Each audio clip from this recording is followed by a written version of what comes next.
How do you go from an idea in your own mind to high-impact initiatives celebrated in 144 countries in just 6 years? Stay tuned to find out. Welcome to Business Without Barriers, the show helping you turn barriers into success breakthroughs and thrive in a volatile world, and the success revolution bringing humanity back to business. So for cutting-edge success insights, every week subscribe at bwbtv.net and you'll be notified of new provocative interviews with progressive entrepreneurs. I'm your host, Carmen Wild, and my guest today is Wendy Diamond. And there are many facets to this amazing woman. Wendy is an internationally renowned social entrepreneur, impact investor, humanitarian, best-selling author, TV personality, and do-gooder. She's the founder and CEO of Women's Entrepreneurship Day organization, or WEDO, a non-governmental volunteer organization and global initiative celebrated in 144 countries with a mission to empower women in business and alleviate poverty.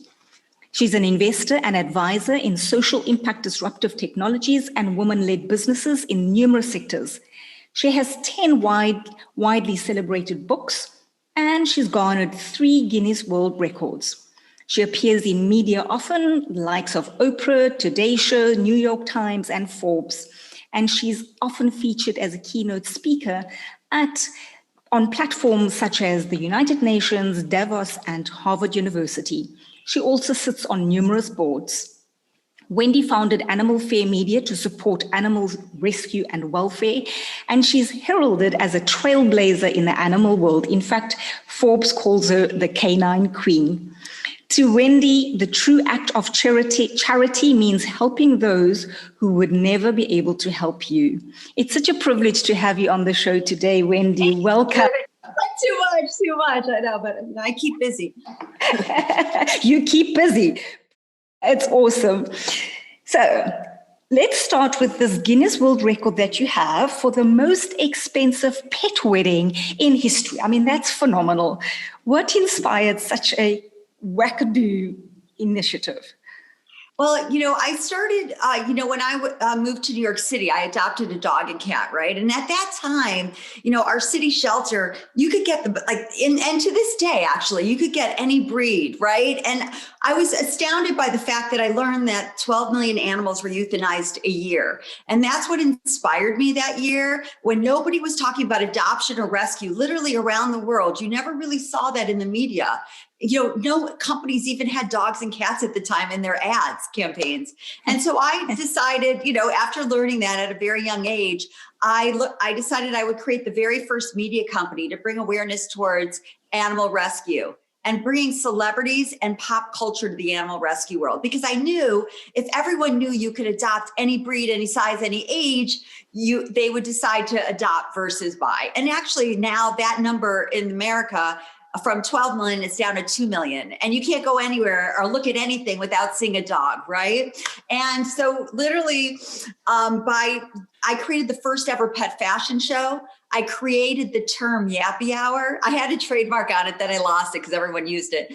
And then, so my ideas always were, how do we make it fun and easy? Because everyone in the world wants to help. You just have to make it easy for them. So by creating like the first ever pet fashion show or a Halloween pet costume party or, so forth, I knew that we could bring awareness towards the importance of how amazing pets are in our lives, right? And how having a pet brings unconditional love, loyalty, and a bond, which is hard to find in a human, right? And so that was like the idea behind that, right? Because I grew up with animals, I knew how important they were. And I think that when we think about life today, there's nothing better than having that unconditional love. So by creating, fun ways to bring awareness and get media attention, I knew we could bring up to the important facts. 12 million animals were euthanized a year, right? And that was the idea. So the dog that inspired me to create Animal Fair Media we put the biggest celebrities on our covers, that were adopting dogs, from Charlize Theron to Hilary Swank to Jessica Alba, et cetera. And so what happened was, with the dog that inspired me to create Animal Fair, Lucky, was dying of cancer and had spleen cancer. And so at that time, I had a primetime show on CBS. I had all these different things going on. And a friend of mine said, we really want to help you. Like, what can we do for your dog? Your dog is, dying, and look what your dog did for the world, and created this whole media company that is really the inspiration to like what you see today. Like, for instance, I don't think Howard Stern and his wife, Beth, would ever be an animal rescue if they didn't start going to our animal rescue benefits. So we, like, if you look in history, we stemmed like the whole, movement that you see today around the world. And so my dog was dying of cancer, and everybody in New York was calling me like, oh my gosh, how can we help, et cetera. And so that's the kind of what happened was the Essex House on Central Park South. A friend of mine said, hey, we would love to donate the ballroom at the Essex House to celebrate your dog and your dog's life.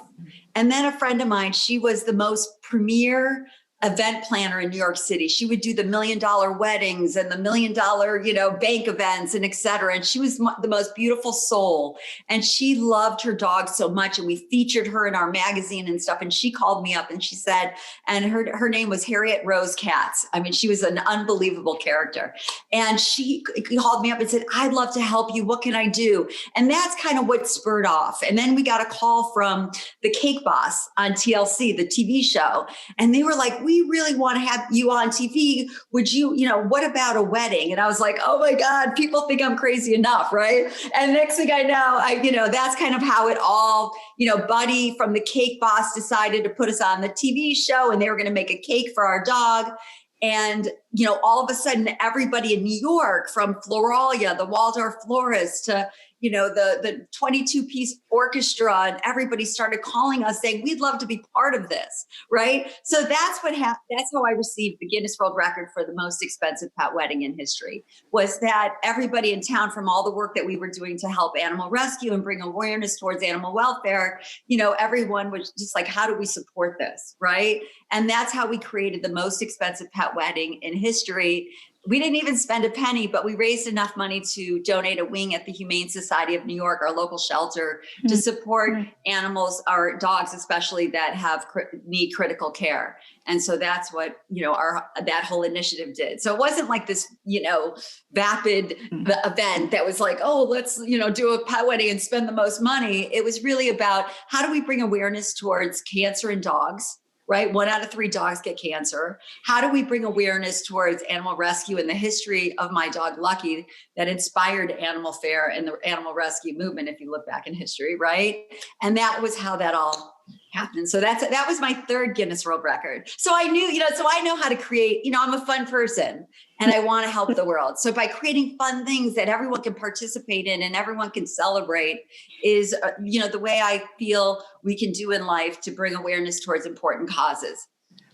What I loved about what you were saying is, and it sounds like it was the foundation of everything that you've done after that. It's a beautiful cause. You find the stats that goes with it, that's grounded in something really solid. You create lots of fun. You bring people on board, and actually people want to be on board. It sounds like you're not even inviting them, they're inviting themselves. And the thing just takes a momentum of its own. And it sounds to me like that's become such a beautiful recipe for who you are and what you do, with these fun, exciting activities. Maybe explain the Women Entrepreneur Day organization, because it sounds like it sort of had the same flavor in terms of a cause.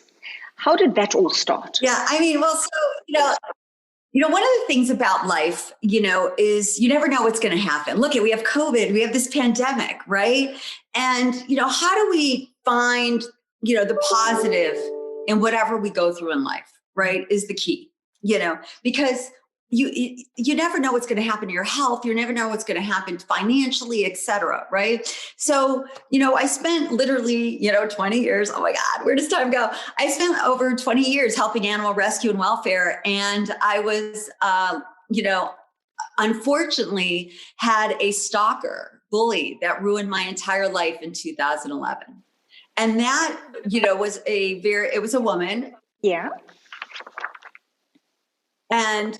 And so through that, and, so what happened was, I had this really unfortunate circumstance that was, unbeknownst to me, like completely, made me realize, like, I don't want to be a public figure anymore. And I want to step back. So that, I was on the Today Show. I had a primetime show on CBS. I was raising millions of dollars for animal rescue. I just donated a wing to the Humane Society through the, most expensive pet wedding in history, Guinness World Record. And then I had this really unfortunate, situation. I won't go into it, but it was really intense.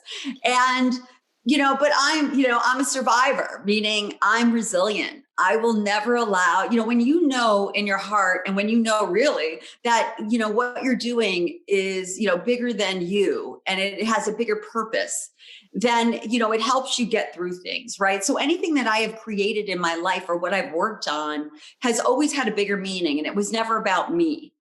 Because when you work on projects that are, going to help better the entire world, right? And you work on like stats, like, I got into animal rescue because there were 12 million animals euthanized a year.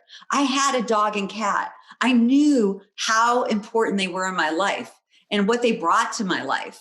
And I knew if we could enable everyone in the world to think that, we could change the world, right? And bring that number down. That euthanization in America number down, which now today is 2 million, right? And so what happened was, after I had the stalker and the bully and the craziness from that, which is like, woo, I then, one thing I did is I made a commitment, because I'm a Virgo. I'm so passionate about whatever I get into, right? And so I made a commitment. When my father passed, I said, I'm going to go to 2 new countries a year for the rest of my life. And so what happened, this was in 2013. I ended up, deciding to go to Honduras on vacation, but not realizing it was the murder capital of the world. But I always wanted to go to Nicaragua, and it was right next to Nicaragua. So I'm like, I'm going to go to those 2 countries, because it was like December and I didn't make any plans. And so, nothing stops me, so I'm like, I'm not going to be, hanging out in the bad sections of Honduras and everything. And you can't blame a whole country for some bad people in that country, right? And that's, my mindset about life. Right. And so I decided to go to Honduras, and I went to Honduras, and I ended up in a boutique hotel in the jungle. And I was with all these people from England that were willing to risk their lives to watch these birds. And after like 3 days of bird watching, I was like, oh my God, I'm going to go cuckoo myself if I don't find something else to do. Right. And so the owner of the hotel was like, there's an organization that gives microloans to poor women. I'm sure you'll love it. The development director is great. It's a safe, take a 2-hour drive, go visit this community. So I took that drive and I took that visit, and I ended up meeting all these unbelievable women that were receiving these $100 microloans. And there was like one woman, she was 72 years old. She had 3 little kids. I'm like, how'd you have these 3 little kids? And she said, her daughter passed away. The husband ran off. She received a $100 microloan from Adelante, this organization in Honduras, and was able to open up the one window in her dirt floor hut, 1-room hut, that she lived with these 3 little kids, and she was selling Cokes and toothpaste. And that she was able to earn enough money to also pay $1 a month for each of those kids to go to school. And just understanding that and seeing that and understanding all the stats, the real stats, women are paying back those loans at a 98% rate worldwide. When women earn money, 90% goes to educate their children, provide for their families. When women are empowered in business, they have self-confidence and dignity, right? They don't allow human rights violations. And just all the stats, that 1% of venture funding around the world was going towards women founders. And when women are on boards, they're more successful. And just going through all these stats, because that's how I am. When I learn about something and I feel it, I just want to know more and more and more. And at that time in 2013, very few people were talking about women entrepreneurs or women in business, right? And I thought, wow, I could do the same thing I did in the animal world, and I could do it for the women's world by simplifying the message. Again, everyone in the world wants to help. You just got to make it easy for them, right? And so that was, the impetus for creating Women's Entrepreneurship Day. So I came back to New York. I decided to create a physical day in the world. I have Guinness World Records. I've been an entrepreneur my whole life. I figure things out. So I created an official day. And then I got Governor Cuomo, Mayor de Blasio, and U.S. Congress to officially proclaim the day. And then I went around the world to everybody I knew. And I said, who in your country is the greatest person to bring governments, business leaders, civil society together to collaborate to find solutions to uplift women in business? And that's how we are now celebrating 144 countries. We always celebrate at the United Nations. We take over the delegates' dining room every year and create this huge, beautiful ceremony to celebrate women entrepreneurs and the pioneer women in the world. And we sponsor and mentor girls from Restart Academy that are part of us, maybe live in foster homes, et cetera, to attend. And we create this whole movement around the world to bring awareness. And what you've seen today is, all over the world now, every company has a women initiative or a women's group, and every day. And when we started, it's funny, Dell came and Chase and all these companies in the United Nations at the time, UN Women wasn't even, supporting women entrepreneurs or women in business. And now they realize, how important it is, right? We're a capitalist society. We need to give a hand up, not a hand out. We need to create opportunities for women, right? And that was the basis for creating Women's Entrepreneurship Day, was to celebrate, empower, and support women in business. Because we know if we do that, we can alleviate poverty in the world. And that came and stemmed from that trip from Honduras.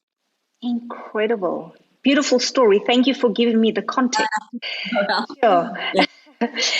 So I had a look at some of the initiatives coming out of these countries, and what's amazing and staggering is it's tangible.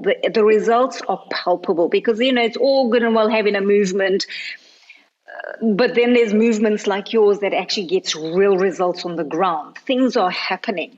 It's like 60,000 college students on a training program, 1,000 microloans to impoverished women in New York City, 1,000 rural women educated with financial literacy. That's real results. What do you believe is contributing to this level of tangible success on the ground in these countries? The people, right? It's all about, finding those really high integrity people that really care about helping their own communities. Right. And by, and I have to say, like, we have some of the most beautiful people in the world because we're all volunteers. Right. So it's not like you're getting paid or anything like this. But what we did is I knew if we could create a toolkit for each of these people to be able to take what we're doing in New York and be able to replicate that in other countries and bring awareness and proclaim the day within each country, et cetera, and work together on this movement, I knew we could do this. And that's why it's like, it's really based on the people, because they're the ones that, need to, be able to do that. So it's usually successful women in their country that are like, wait a minute, I'm successful. I want to help those that are less successful in my community. And by bringing those together is the basis for how we've been able to do this. Right. And, we're all about impact. Right. And I think if it's, as you look at a lot of, organizations around the world and a lot of different foundations and, et cetera, it's, a lot of people really, their focus is fame, money, and power. Right. But, in my mind, it's all about how do we solve the problem? Right. And, because, we would hope to be out of business. Wouldn't it be great if there was no more poverty and every woman had an opportunity to create her own business or et cetera, so it's about that. And I learned that like from the animal world, if all those animal rescue groups that get hundreds and billions of dollars a year all together, there should be no animal euthanized a year. Exactly. Right. Exactly. But it's sometimes people aren't focused on really the main reason why we're doing it, and the main reason, I was in animal rescue was animal rescue. I didn't care about fame, power, or money, right? And same thing when it comes to this is about like, if you really care about what the mission is and have that integrity, you will go through whatever happens, whether it's COVID and we're not going to have our summit to raise money to keep it. It doesn't matter. We're still going to do it and figure out ways we still can make an impact. Mm. And so say there's a woman that has this burning passion to start a movement. What would you say, what advice would you give this woman to, like if you had to give the 2 or 3 starting steps, what would those things be? What would those steps be to get it off? I think find a purpose. What drives you that you want to help no matter what happens?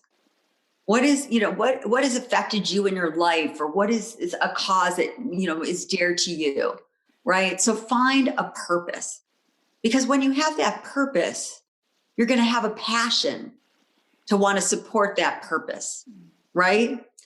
And I think, I always love the word pluck. It's a word that a lot of people don't understand, but it's a very important word. Pluck is, people are going to beat you down. Our movement has been appropriated. I got more haters and stalkers and bullies, but you know what? It doesn't matter, because it's not about me personally. It's about the purpose and about the passion I have to support that purpose of what this whole movement's about. And I think, pluck is getting back up. Someone knocks you down, you get back up, right? And that, I think, just having those three, aspects in your life, and to have that in your mindset, and to have that part of your life is key. Lovely. Find purpose. The passion's going to drive it, and pluck. Have the pluck to just keep going, get through those. Exactly. And, keep your day job. Keep your day job. You know what I mean? At the beginning, keep your day job. Don't quit everything, right? But, it's important no matter what. And especially we know this today during this pandemic, that there's nothing better than being able to support those less fortunate. Awesome. I love this belief that you have. You can do anything in the world when you don't care who gets the credit. That's really powerful. Tell me a little bit about this, and why caring who does get the credit gets in the way of stuff. Well, it's fun, right? I think it's interesting, right? It's, people kind of don't realize. And the reason why I created Women's Entrepreneurship Day organization was the fact that women were being forgotten in history, right? And even today, there are some incredible people out there that nobody even knows about. Sure, they know about celebrities. Why? Because they look pretty, they make a lot of money, they're in all the magazines, but they're not spending all their time helping the world, right? But they get credit for a lot of things. Right. Yeah. And the same thing goes for, more funded, more funded organizations or companies that have legal teams and the whole thing. Right. But if you care about who gets the credit, that is more about you than what you're doing. Right. So if you really care about helping the world, whether it's, fighting for cancer, or whether it's helping impoverished women, or whether it's helping animal rescue, or whatever that might be, what's really more important is, what you're doing, because that'll get you through everything. That got me through having a stalker for 6 years, because I knew, what I was doing was real. It was high integrity. It never had, it never was about like me having 50,000 likes on a photo. It didn't matter. Right. And so it was really all about helping. And so I think, more people are going to see in this world, especially now, and watching maybe Social Dilemma, the movie, and seeing the importance of the fact that, it's about really your actions in life. And it's about what you spend your own time in.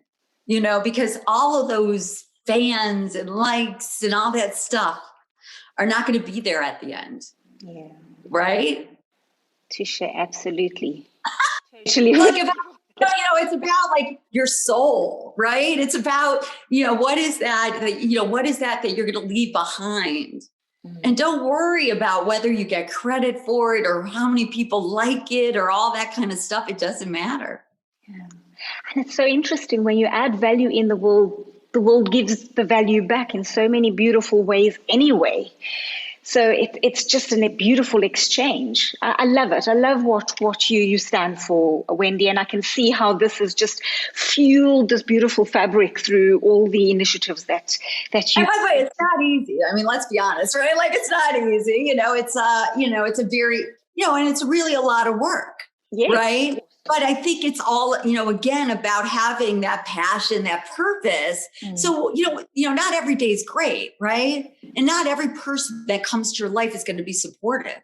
Yeah. Right. But it's about creating that little circle around you where people are really, have your back and are supportive and positive. Right. I mean, we know right today, it's this pandemic is a short life. Mm-hmm. Right. We might, this might be the rest of our life in isolation. So you really want to put yourself with people that are positive, that are going to support you and uplift you. Right. Versus, knock you down and all that. Because a lot of people, and it's not, it's not about money or power or fame and all that kind of stuff. As we discuss, it's really just about creating that ecosystem in your life where you can just do, have that day job, never give up that day job. You got to pay your rent, you got to, eat, etc. Right. But having that other aspect of your life that is the most meaningful to you. Tell us a little bit about the challenge, Wendy, and not so specifically about the challenges because that comes up in varying forms. What have you found works for you to get through it? You've spoken about an ecosystem around your support system. What else do you do to stay resilient, to have that pluck, to just keep going? What works for you? Again, well, because everything I'm talking about, I have, right? I have that little ecosystem. It's little. I don't have a lot. I have a few people that I know have my back and support me, right? I love nature. I love yoga. I'm a vegetarian my whole life since 7 years old. I have a dog. The most important thing, get a dog. And so I think it's just, again, living that life, right? I didn't read something and say, I want to plan this life or this is how I'm going to be. It just has become, for me, just a very, very natural progression in ways of travel, et cetera, to learn about, just having peace within yourself. Mm-hmm. Right. And to understand, just to be, I always say, I'm so normal. People are like, you're not normal. And I'm like, do you understand the definition of normal? The definition of normal is being oneself, celebrating oneself. That's my definition. That's kind of Webster's dictionary one too, but it's being oneself. And just, it's like, no, I'm not the smartest person in the world. I'm not the prettiest. I'm not the most successful. I'm not the whatever. I'm not, I don't have this. I don't have that. But I have some things that I love, right? Like I love just, again, my little ecosystem, working on projects make a huge difference in the world, right? I don't, I celebrate, people. I try to support as many people as I can in life. I always try to make a difference every day. Every time I come across somebody, I try to give them something, whether it's advice or connect them or something, right? And I think, living that kind of life, you realize like, wow. And I stay away from takers. I stay away. If there's a lot of people connect with me and want to find time and I try to make time, et cetera. But when that conversation is all about them and I don't even have any, and there's not any kind of whatever, I feel bad for them because I feel bad for the fact that, if they kind of were a little different, I'd probably help them more. Mm-hmm. Right. And so I think like people have to realize, if you really want a successful relationship, right? Because not everyone's meant to get married together. Not everyone's meant to work together. Not everyone's meant to be friends together. When you find the right people, it's great, right? And so I think, it's about, and those relationships usually are give and take because both people are like, wow, she helped me with that. And then when they ask for something, you're like, oh my God, let me help you. You were so, because everybody is an expert at something. Yes. Whether they're a novice or an expert, everybody can contribute to someone's life something, right? And so I think everybody needs to realize within themselves that they, that they have something to contribute to the world, right? And that they can help the world in some way or help a neighbor or help somebody, whatever that is. And whether that's a smile and saying thank you at a store for buying milk or whatever it is, you know what I mean? It's just, it's just having that kind of mindset, I think is very important. Very special. So where to for WEDO? What's next? What's the vision in your mind? I think we're doing it. We're creating. So it's fun. I work on dreams, right? I work on projects that are almost impossible, literally. And we keep trying and doing it. We hope to proclaim the Wednesday after Thanksgiving, which is the Wednesday, the first Wednesday in December, to create Choose Women and ask everyone in the world to say who inspired them, what woman do they choose, right? So choosing women, whether it's a woman artist or a woman in politics or a woman in business or a woman in STEM or science or technology or whatever that might be, to celebrate women, to bring more awareness in the world to why it's so important to support women. Because I think if we're looking for gender equality, we need to create simplified ways to do so, to enable everyone. Change happens from the ground up, not the top down, but we certainly need the top, right? And we need them to support our initiatives, right? But, it's very, if you want to create real change in the world, it's about the ground up, right? It's a ground up approach and simplifying it enough so everyone can support, right? Because everyone's really busy, right? But if we can make it easy and simple, everyone will support. And I see you've started a Be My Mentor, a lovely venture. Crazy enough, so I had a dream in 2013 when I started Women's Entrepreneurship Day. I, was learning all about the statistics. And one statistic I never got out of my head was there were 250 million girls living in poverty. And that was one of the reasons I was like, wow, I'm going to, it's, time for me, to propel myself from my stalker, right? And do something else. So that's why I created Women's Entrepreneurship Day. And so I created this because of all the statistics that I mentioned earlier, right? And one of them, 250 million girls living in poverty. And that year was 2013.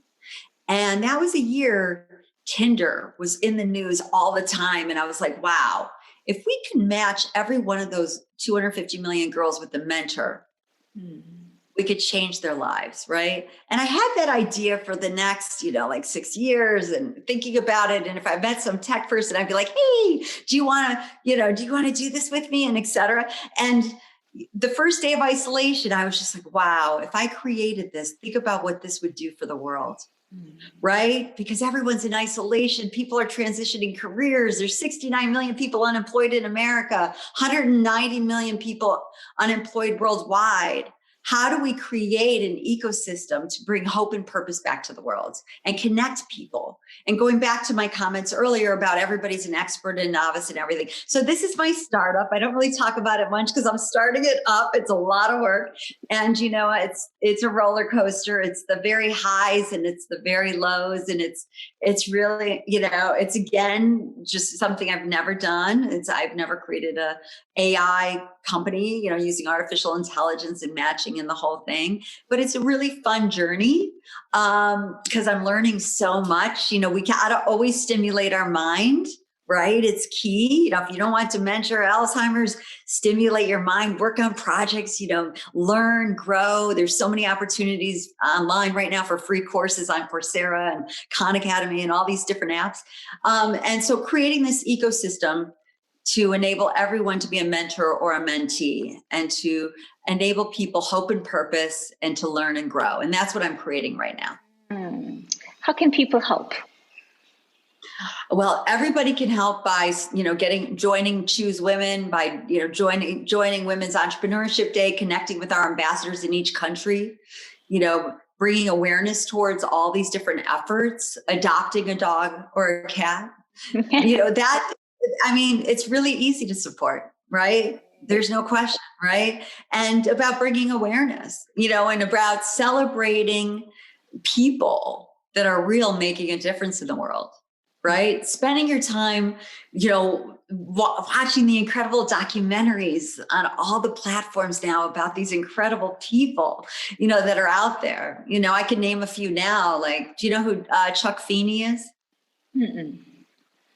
Yeah, Chuck Feeney. Do you know who Judy Human is? No, I don't know this. It's so funny, right?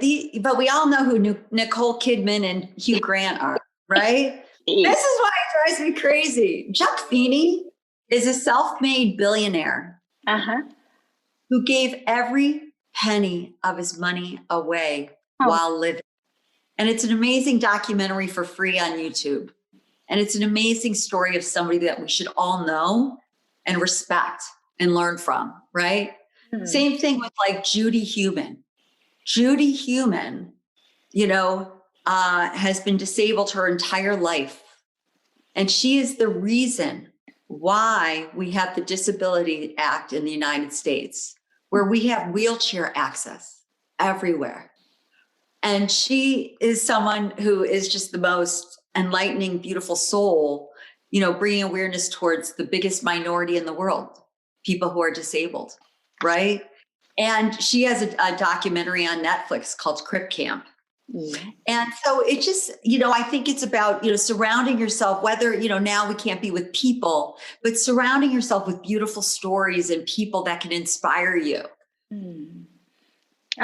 Lovely, lovely to bring attention to what we can occupy our time with. And right. Like you think about it, right? Like we're all like, and it's like, I can't like this, I just watched, another one, I watched a show and I was like, why, after watching 6 episodes, and I never really watched like TV, but because I'm also working on everything, and I watched it and I thought to myself, what did I learn from watching this? And when I can't learn anything, it's a waste of time. Yes. Right. And so many of the people, there's so many amazing stories. I should start so I really am good about researching, documentaries of interesting people and et cetera. And they're fun and interesting too. So it kind of takes you away from your life and you're like, wow, I could do this, and it brings ideas, and I think that's, a really important way to spend your time, especially during the pandemic. Yes. Well, that's the key thing. It gives you, I can do it too. And it gives you the ideas and it plants the seed, which is beautiful. You've got a lovely thing where you say financial inclusion is the key to reducing poverty, which is what can each of us do in a small way, plant the seed for us to help reduce poverty through inclusion? Well, for instance, our foundation is matching up to $50,000 to empower 1,000 impoverished women with microloans to start their entrepreneurial journey, right? So if if people really want to support, you could donate $1. And by the way, you'll be able to follow. This is what I love: traceability, transparency. You'll be able to follow each of those women through that journey. And as I said earlier, those women pay those microloans back at a 98% rate. So meaning that money then goes to the next woman when that gets paid. So, you could support that way by, and we will match up to $50,000. We only have, I think it's 13,000 left to go, but we've already, so we're working on that. So you can donate. At the lowest you can donate is $1, but you could go higher, right? And if you don't want, and you want to fully support one woman, you could do $100. And remember, I started this movement by meeting this one woman and where she received that $100. So every year we do that, but in your own community, you could find someone, right? And sometimes, it's like, I don't work with these people every day. I work on bigger, trying to figure out ways to include everybody in this whole thing. But it's, in everybody's own community, there are people impoverished. 1 out of 8 people, it must be, oh my God, it's probably higher now. But before the pandemic, 1 out of 8 women in America were living in poverty. Right. So if it's happening here, it's happening everywhere. Oh. So there's ways that there are amazing organizations in each community working on these initiatives. Do your research, some are, make sure that they're, for real, right? Because a lot of times, we know that people are not so real, but yeah. So I think you could easily support organizations in your own community. Happy, to send any information, or you could go to my website and see what we're doing. Great. Because what I like about that is planting the seed that you don't have to do massive things. The small things make a difference. I mean, when 100%. Yeah. Yeah. Like, I mean, that's when people kind of look at me and they're like, wait, I feel like I'm not doing anything. And I'm like, wait, it's like, I come from a little town in Ohio, 2,500 people, right? I was on my own at a very young age. So I had to create, I learned resiliency and how, how to help the world at a young age, right? Because I learned from my own experiences, right? And so in my mind, I always have that could have been me, right? And so that's kind of, like why, and that's why I feel like people need to find their purpose. What is that inside of them that really drives them? And so I think, going back, find, whatever people are interested in supporting is the key, right? Because that's going to keep them going during the highs and the lows, and they're going to keep their day job, right? Yeah. And so I think, that's the most important message. What was Wendy like as a child? Take us into that side of you for a moment. Happy, and grew up in a small town, right? Happy, excited, always interested in doing things, exploring, played everything. I'm a yes person. Like, yeah, let's do it. Let's do it. And just always doing that. And I think one of the key things, like people always ask me, and I learned this through somebody, somebody told me once, never give up your inner child. Right? When you were young, you were always like, yeah, wow. Yeah. Like, and it's like, I think I keep that, and if somebody said that to me and I'm like, you're right. Like always, work on something, like, again, your pet project that you're always excited about. Right. And I think it's about always keeping your inner child. And Wendy, was there someone that helped you be so playful and this happy child, or was it just you? Were you just had this joy? And it goes back to mindset. Yeah. Right. So I had a difficult childhood, but I was always like positive. And one thing I've also learned is everything's in your mind. You can decide how you feel, see, and think. Right. When they say you could change your mind in a second, that's true. When you wake up in the morning, you decide whether you're happy or sad, right? You could say, this is going to be the greatest day ever, or this day is going to suck. But that depends on you and only you, right? And it's the same thing about life and, going through things and about, looking at it. I look back on my stalker and I'm like, she propelled me to the greatest life. I feel so lucky to do what I do now. Right. And it's about, like forgetting everything in your past. Like, I'm so grateful for everything I've been through, my parents and like cuckoo-ness. And I'm so grateful because I wouldn't be who I am today. Right. And coming to terms with that in your life, not allowing your past to ruin your future. Right. And to be able to know that, your life is all in your mind. Right. And about, the way you're going to live it. One of my quotes is, you could either live your life like a dream or a nightmare. Sure. You know what I'm saying? And so like, just making that decision that today I'm going to have a happy day. Today I'm going to wake up and it's going to be a great day. And sure, crap happens, like it's like, and this is how whenever something bad happens, I'm like, did you really do that? You know what I mean? It's like, did you really do that? Are you really saying that? Like, I say that like a lot to people and like things, like, and you don't sweat the small stuff. Like it's like that line is perfect, right? It's like, who cares? If you're not going to think about it tomorrow, do not think about it today. You get in a fight with somebody at the grocery store, your Uber driver, whatever it is, who cares? Right? Because it doesn't matter about the bigger picture of life. So I think, just kind of thinking on those terms and just kind of keeping, a positive mindset is key. I love that. Are you going to live your life like a dream or a nightmare? Such a powerful thing. And you decide that every second of every single day because you can change it all the time. Exactly. Beautiful. Thank you.